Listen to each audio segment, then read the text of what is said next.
श्री साईनाथाय नमः। ॐ लक्ष्मीनारायणाय नमः।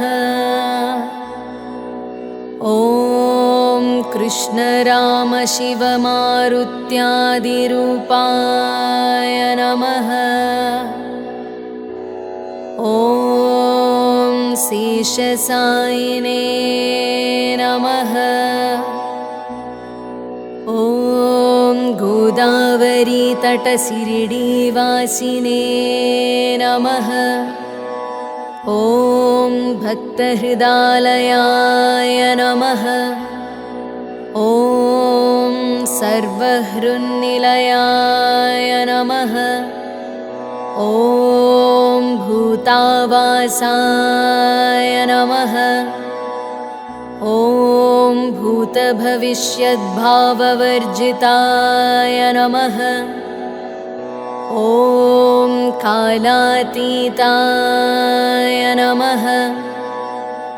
ॐ कालाय नमः। ॐ कालकालाय नमः। ॐ कालदर्पदमनाय नमः। ॐ मृत्युञ्जयाय नमः।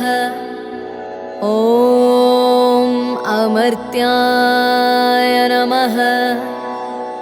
ॐ मर्त्याभयप्रदाय नमः। ॐ जीवाधाराय नमः। ॐ सर्वाधाराय नमः। ॐ भक्तावसनसमर्धाय नमः। ॐ भक्तावनप्रतिज्ञाय नमः। ॐ अन्नवस्त्रदाय नमः। ॐ आरोग्यक्षेमदाय नमः। ॐ धनमाङ्गल्यप्रदाय नमः। ॐ बुद्धिसिद्धिदाय नमः। ॐ पुत्रमित्रकलत्रबन्धुदाय नमः। ॐ योगक्षेमवहाय नमः। ॐ आपद्बान्धवाय नमः। ॐ मार्गबन्धवे नमः। ॐ भक्तिमुक्तिस्वर्गापवर्गदाय नमः। ॐ प्रियाय नमः। ॐ प्रीतिवर्धनाय नमः। ॐ अन्तर्यामिने नमः। ॐ सच्चिदात्मने नमः। ॐ नित्यानन्दाय नमः। ॐ परमसुखदाय नमः। ॐ परमेश्वराय नमः। ॐ परब्रह्मणे नमः। ॐ परमात्मने नमः। ॐ ज्ञानस्वरूपिणे नमः। ॐ जगतः पित्रे नमः। ॐ भक्तानां मातृदातृपितामहाय नमः। ॐ भक्ताभयप्रदाय नमः। ॐ भक्तपराधीनाय नमः। ॐ भक्तानुग्रहकातराय नमः। ॐ शरणागतवत्सलाय नमः। ॐ भक्तिशक्तिप्रदाय नमः। ॐ ज्ञानवैराग्यदाय नमः। ॐ प्रेमप्रदाय नमः। ॐ संशयहृदयदौर्बल्यपापकर्मवासनाक्षयकराय नमः। ॐ हृदयग्रन्थिभेदकाय नमः। ॐ कर्मध्वंसिने नमः। ॐ शुद्धसत्त्वस्थिताय नमः। ॐ गुणातीतगुणात्मने नमः। ॐ अनन्तकल्याणगुणाय नमः। ॐ अमितपराक्रमाय नमः। ॐ जैने नमः। ॐ दुर्धर्षाक्षोभ्याय नमः। ॐ अपराजिताय नमः। ॐ त्रिलोकेषु अविघातगतये नमः। ॐ अशक्यरहिताय नमः। ॐ सर्वशक्तिमूर्तये नमः। ॐ स्वरूपसुन्दराय नमः। ॐ सुलोचनाय नमः। ॐ बहुरूपविश्वमूर्तये नमः। ॐ अरूपव्यक्ताय नमः। ॐ अचिन्त्याय नमः। ॐ सूक्ष्म्याय नमः। ॐ सर्वान्तर्यामिने नमः। ॐ मनोवागतीताय नमः। ॐ प्रेममूर्तये नमः। ॐ सुलभदुर्लभाय नमः। ॐ असहायसहायाय नमः। ॐ अनाथनाथदीनबन्धवे नमः। ॐ सर्वभारभृते नमः। ॐ अकर्मानेककर्मासु कर्मिणे नमः। ॐ पुण्यश्रवणकीर्तनाय नमः। ॐ तीर्थाय नमः। ॐ वासुदेवाय नमः। ॐ सताङ्गतये नमः। ॐ सत्परायणाय नमः। ॐ लोकनाथाय नमः। ॐ पावनानघाय नमः। ॐ अमृतांशुवे नमः। ॐ भास्करप्रभाय नमः। ॐ ब्रह्मचर्यतपश्चर्यादिसुव्रताय नमः। ॐ सत्यधर्मपरायणाय नमः। ॐ सिद्धेश्वराय नमः। ॐ सिद्धसङ्कल्पाय नमः। ॐ योगेश्वराय नमः। ॐ भगवते नमः। ॐ भक्तवत्सलाय नमः। ॐ सत्पुरुषाय नमः। ॐ पुरुषोत्तमाय नमः। ॐ सत्यतत्त्वबोधकाय नमः। ॐ कामादिषड्वैरिध्वंसिने नमः। ॐ अभेदानन्दानुभवप्रदाय नमः। ॐ समसर्वमतसम्मताय नमः। ॐ दक्षिणामूर्तये नमः। ॐ श्रीवेङ्कटेशरमणाय नमः। ॐ अद्भुतानन्दचर्याय नमः।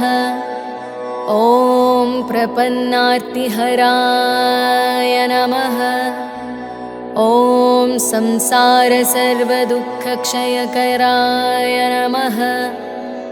ॐ सर्ववित्सर्वतोमुखाय नमः।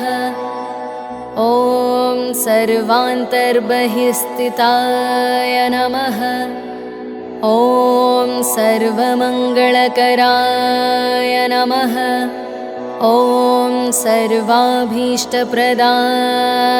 नमः। ॐ समरसन्मार्गस्थापनाय नमः। ॐ श्री समर्थ सद्गुरु साईनाथाय नमः। ॐ श्री साईनाथाय नमः। ॐ लक्ष्मीनारायणाय नमः। ॐ कृष्णरामशिवमारुत्यादिरूपाय नमः। ॐ शेषसायिने नमः। ॐ गोदावरीतटशिरडीवासिने नमः। ॐ भक्तहृदालयाय नमः। ॐ सर्वहृन्निलयाय नमः। ॐ भूतावासाय नमः। ॐ भूतभविष्यद्भाववर्जिताय नमः। ॐ कालातीताय नमः। ॐ कालाय नमः। ॐ कालकालाय नमः। ॐ कालदर्पदमनाय नमः। ॐ मृत्युञ्जयाय नमः। ॐ अमर्त्याय नमः। ॐ मर्त्याभयप्रदाय नमः। ॐ जीवाधाराय नमः। ॐ सर्वाधाराय नमः। ॐ भक्तावसनसमर्धाय नमः। ॐ भक्तावनप्रतिज्ञाय नमः। ॐ अन्नवस्त्रदाय नमः। ॐ आरोग्यक्षेमदाय नमः। ॐ धनमाङ्गल्यप्रदाय नमः।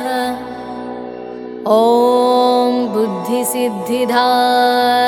नमः।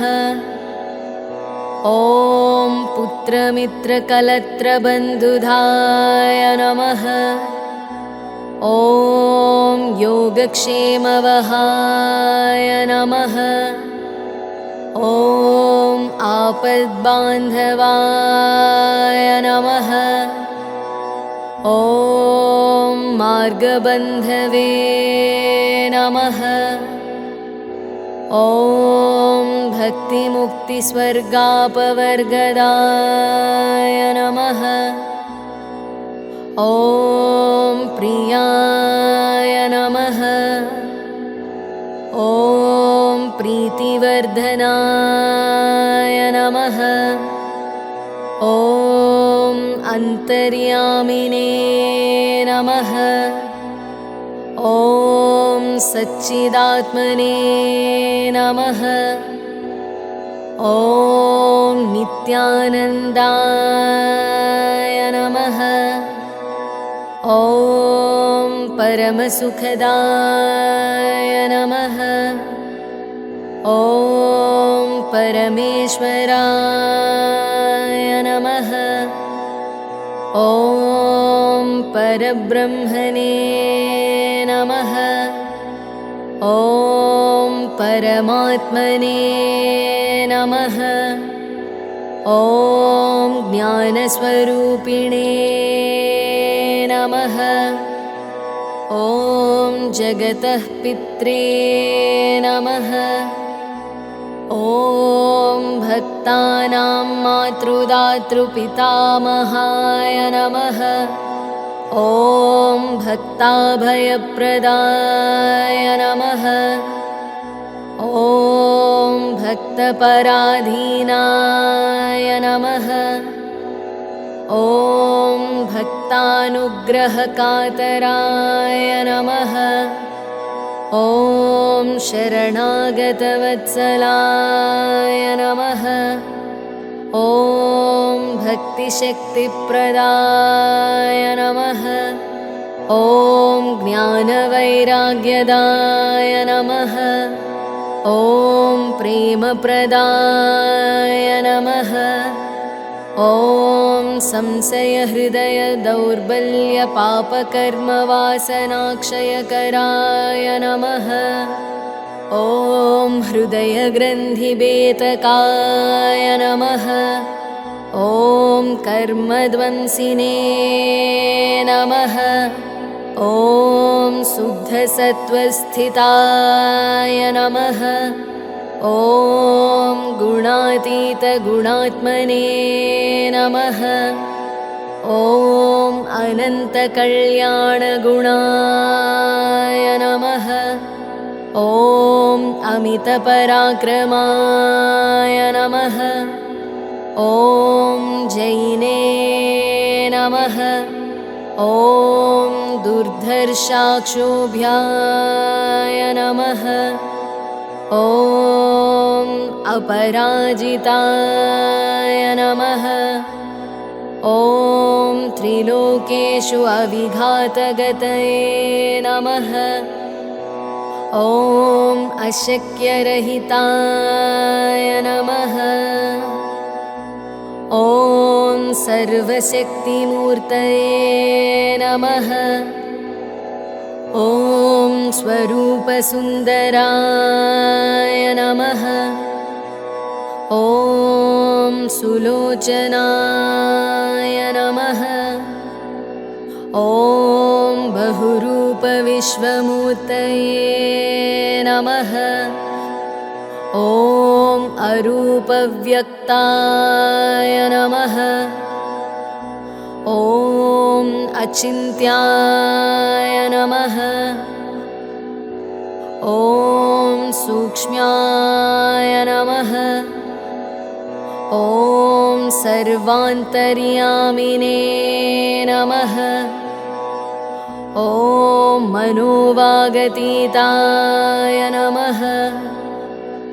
ॐ प्रेममूर्तये नमः। ॐ सुलभदुर्लभाय नमः। ॐ असहायसहायाय नमः। ॐ अनाथनाथदीनबन्धवे नमः। ॐ सर्वभारभृते नमः। ॐ अकर्मानेककर्मासु कर्मिणे नमः। ॐ पुण्यश्रवणकीर्तनाय नमः। ॐ तीर्थाय नमः। ॐ वासुदेवाय नमः। ॐ सताङ्गतये नमः। ॐ सत्परायणाय नमः। ॐ लोकनाथाय नमः। ॐ पावनानघाय नमः। ॐ अमृतांशुवे नमः। ॐ भास्करप्रभाय नमः। ॐ ब्रह्मचर्यतपश्चर्यादिसुव्रताय नमः। ॐ सत्यधर्मपरायणाय नमः। ॐ सिद्धेश्वराय नमः। ॐ सिद्धसङ्कल्पाय नमः। ॐ योगेश्वराय नमः। ॐ भगवते नमः। ॐ भक्तवत्सलाय नमः। ॐ सत्पुरुषाय नमः। ॐ पुरुषोत्तमाय नमः। ॐ सत्यतत्त्वबोधकाय नमः। ॐ कामादिषड्वैरिध्वंसिने नमः। ॐ अभेदानन्दानुभवप्रदाय नमः। ॐ समसर्वमतसम्मताय नमः। ॐ दक्षिणामूर्तये नमः। ॐ श्रीवेङ्कटेशरमणाय नमः। ॐ अद्भुतानन्दचर्याय नमः। ॐ प्रपन्नार्तिहराय नमः। ॐ संसारसर्वदुःखक्षयकराय नमः। ॐ सर्ववित्सर्वतोमुखाय नमः। ॐ सर्वान्तर्बहिस्थिताय नमः। ॐ सर्वमङ्गलकराय नमः। ॐ सर्वाभीष्टप्रदाय नमः। ॐ समरसन्मार्गस्थापनाय नमः। ॐ श्रीसमर्थसद्गुरुसाईनाथाय नमः।